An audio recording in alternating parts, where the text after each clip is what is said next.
এই জন্য একজন আলিম লিখেছেন, খেলার নামে চলছে এ কোন খেলা? এটা খেলা নয়। কিয়ামতের ময়দানে মানুষ দুনিয়াতে যাকে ভালোবাসবে তার সাথে উঠবে। আপনি যে খেলোয়াড়ের সাথে কিয়ামতের ময়দানে উঠতে চান, তার জার্সি কেন, তার আরো কিছু থাকলে সেটাও পরে। বিভিন্ন খেলোয়াড়দের জার্সি পরে নামাজ পড়লে নামাজ হবে। বিভিন্ন খেলোয়াড়দের নাম খচিত জার্সি পরে আমাদের অনেক যুবক ভাইরা নামাজ পড়ে। নামাজ হবে কিনা এই প্রশ্ন তো পরে। তার আগের প্রশ্ন হলো যে এই জার্সিগুলো মুসলমানের সন্তান ধারণ করতে পারে কিনা, পড়তে পারে কিনা।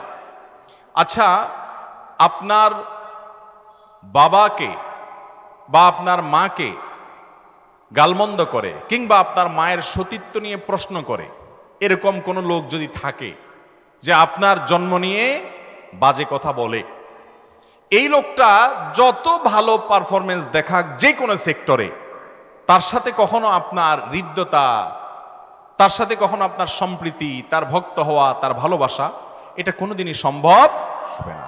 তিনি হয়তো স্বাধীন নাগরিক হিসাবে, স্বাধীন মানুষ হিসাবে তিনি তার মতো চলাফেরা করবেন, আপনি আপনার মতো করবেন। আপনি হয়তো নিজে তার উপর কোনো প্রকার জুলুম বিচার করতে যাবেন না, আইন হাতে তুলে নিতে যাবেন না, বা দায়িত্ব আপনি নিজের কাঁধে তুলে নিয়ে কোনো কিছু করতে যাবেন না। সে যদি অপরাধী হয় আপনার চোখে, সে যদি ভুল পথে থাকে, আপনি সেটাকে অ্যাপ্রিসিয়েট করতে পারেন না। আজ আমরা গোলালো মুসলমান হয়ে গেছি ভাই। এই কথাগুলো হজম করার মতো ইমানের শক্তিও আমাদের নাই। মহাব্বত এবং ভালোবাসা, বিদ্বেষ হবে শুধু আল্লাহর জন্য। আপনি যদি অতি উদার হন এবং অতি উদার হয়ে আল্লাহর সঙ্গে কুফরি করে নিজেদের শরীরে এমন সব ট্যাটু অঙ্কন করে রেখেছে যেই ট্যাটুগুলো সরাসরি মুসলমানদের বিরুদ্ধে শত্রুতার স্বাক্ষর রাখে, প্রমাণ রাখে, এই রকম লোক, অথবা এই ট্যাটু আঁকা না থাকুক, এই মানুষগুলোকে আপনি পরম ভালোবাসা মায়া দিয়ে তাদের ভক্তি প্রকাশ করে তাদের জার্সি গায়ে পড়ছেন। আপনি যদি নিজেকে মুসলিম দাবি করে থাকেন, আল্লাহর জন্য আল্লাহর কাছে নিজেকে সমর্পণ করে থাকেন আনুগত্যের, মুহাম্মদ সাল্লাল্লাহু আলাইহি সাল্লামের উম্মত দাবি করে থাকেন, এটা কখনো আপনার জন্য শোভনীয় হতে পারে? আপনার ভালোবাসা বিদ্বেষ হবে কার খাতিরে? আল্লাহর খাতিরে। অতএব যে ব্যক্তি আপনার আল্লাহর প্রতি ঈমান আনে না, যে নিরীহ সমর্থন করে, সে যত ভালো খেলুক, যত ভালো পারফরমেন্স করুক, একজন মুসলমানের কাছে সে কখনো প্রিয় হতে পারে? এগুলো আজকাল আমাদের ভেতর থেকে হারিয়ে গেছে ভাইরা আমার। একটা কথা ফেসবুকে খুব জোরে সোরে উঠছে যে ভাই, শীতের মৌসুম চলছে, একটা জার্সি না কিনে, কোনো খেলোয়াড়ের নাম ঘোষিত জার্সি না কিনে একটা গরিব বাচ্চাকে শীতের এক জোড়া মোজা কিনে দেন, এটা আপনার জন্য সার্থকতা হবে। ওই জার্সি পরে যে স্বাদ তো পাচ্ছেন, আপনি ভালোবাসেন একটা লোককে, তার জার্সি পরছেন, এই ভালোবাসার কারণে যে তৃপ্তি পাচ্ছেন, আমি আল্লাহর শপথ করে বলছি, একটা গরিব ফ্যামিলি বস্তিতে আপনার আশেপাশে কোনো বাচ্চা শীতের মধ্যে হাঁটছে, পায়ে মোজা নাই, এক জোড়া মোজা কিনে নিয়ে ওরে পরায় দেন, ওর মা বাবার কাছে দিয়ে দেন, আল্লাহর কসম আপনার তৃপ্তি, আপনার ভালো লাগাটা ওই জার্সি পরার চাইতে অনেক বেশি হবে। এসব কথা বললে আজকাল অনেকে বলে, তাহলে আপনারা এই মাইকে ওয়াজ বন্ধ করে খালি গলায় করেন, এই টাকাটা মানুষকে দান করেন। আপনারা লাইট দুইটা বন্ধ করে একটা দিয়ে টিম আলোর মধ্যে কথা বলেন। আপনি ভালো খানা খায়েন না, মাছ বাদ দিয়ে আপনি সবজি দিয়ে খান, খেয়ে দান করেন। ভাই, নিজের জন্য খরচ করা প্রয়োজন অনুযায়ী শরীয়তে জায়েজ না জায়েজ? আমার শরীরের জন্য, আমার চোখের জন্য যা দরকার সেটা আমি খরচ করতে পারি, আল্লাহ তাআলা সে অনুমতি দিয়েছেন এবং এটা যৌক্তিক। কিন্তু ভিনদেশী মানুষের পতাকা দিয়ে আমার দেশ ছেয়ে যাবে, যে দেশে এখনো শীতে, কনকনে শীতে, শহরে, গ্রামে, রাস্তার আশেপাশে, ফুটপাতে মানুষ শুয়ে থাকে, এটা কোনো বিবেকবান সমাজে হতে পারে? বাড়ির পুরো কালার পছন্দের দলের পতাকা দিয়ে উনি রং করেছেন, অথচ এই সমাজে বহু মানুষ একটুখানি মাথা গোজার ঠায়ের অভাবে ফুটপাতে শুয়ে কনকনে শীতের মধ্যে কাঁপছে। ঠিক না বেঠিক? আপনি আপনার দেশের জন্য, আপনি আপনার সমাজের জন্য, আপনার নিজের জন্য কিছু করতেন, তাও ভালো কথা।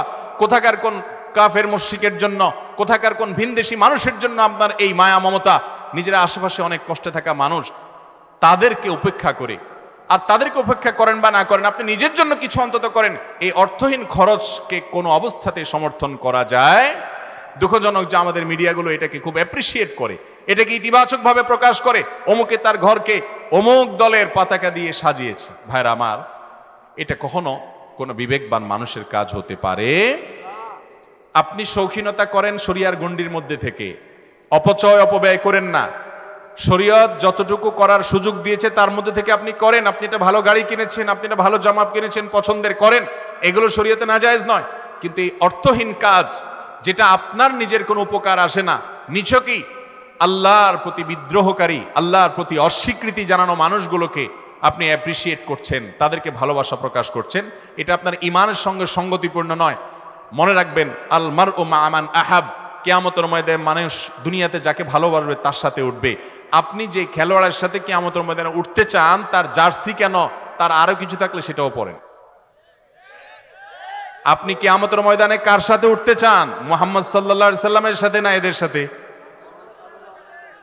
তো মুহাম্মদ সাল্লাল্লাহু আলাইহি সাল্লামের কয়জন সাহাবীর নামে নিজের ছেলের নামকরণ করেছেন? কয়জন সাহাবীর নামে নিজের পরিবারের সদস্যদের নাম করেছেন?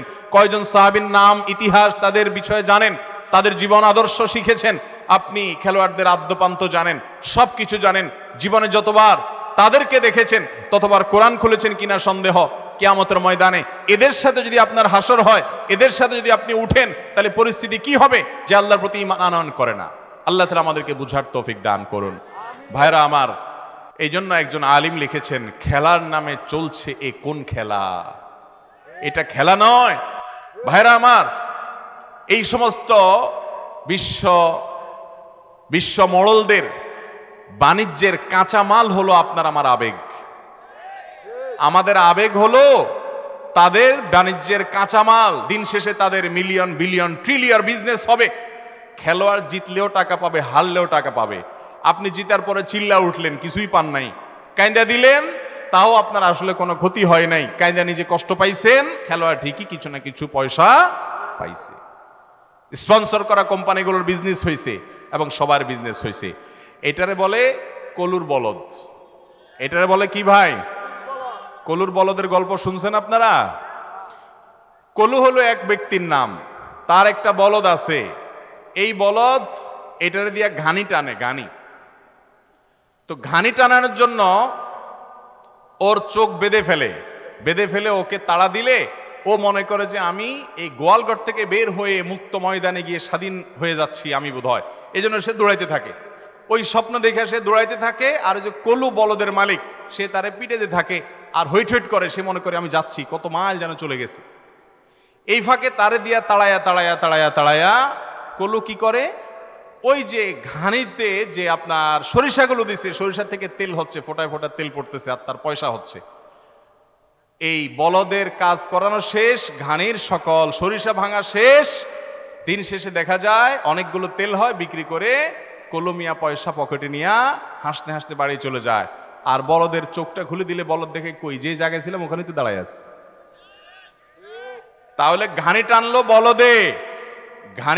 বলদে, আর সরিষা বেচে টাকা পাইছে কে? কলু। যারা মোবাইলে গেমস খেলেন, হ্যাঁ আজকাল অনেক গেমস বাইরে হয়েছে না, আপনি খেলতেছেন, ওই অ্যাপ আলা বসে টাকা পাচ্ছে। আপনি এঙ্গেজ হচ্ছেন, সে টাকা পাচ্ছে।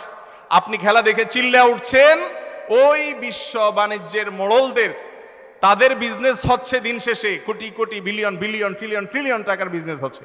আর আপনি লাফাচ্ছেন হুদাই, নিজের খায়া যায় চিল্লালেন, আবার বাসায় আসলেন, কি লাভ হলো? আপনি নিজে একটু দৌড়াদৌড়ি করে খেলান, জুয়া এবং হারাম বিষয় ছাড়া নিজের শারীরিক কসরতের জন্য ফুটবল খেলেন, সতর ঢেকে সুন্দর করে শরিয়া মেনে, আপনার শরীরের ব্যায়াম হবে। আপনার উদ্দেশ্য যদি ভালো হয়, সওয়াবও হতে পারে, এটা আপনার জন্য জায়েজ। আপনি ওই দোকানে বসে বসে ভূতের মতো তাকায় রইছেন, গোল দিল আর চিল্লা উঠলেন। কি জন্য চিল্লা উঠলেন? দুনিয়াতে 10 জন না খাওয়া মানুষ খানা পেয়ে গেছে সেজন্য? 10 জন কষ্টে থাকা মানুষের কষ্ট দূর হয়েছে সেজন্য? কেন চিৎকার করছেন আপনি নিজেও জানেন না। আল্লাহ তাআলা আমাদের বিবেকগুলো যেন জাগ্রত হয়, সেই তৌফিক দান করুন। এভাবে মুসলমানদের ইমানি চেতনা আস্তে আস্তে ভোতা করে দেওয়া হয়। ইমানি চেতনা হারিয়ে যা ভাইরা আমার, ভেদাভেদ, আমাদের হিতাহিত জ্ঞান আর থাকে না। আল্লাহ আমাদেরকে বুঝার তৌফিক দান করুন।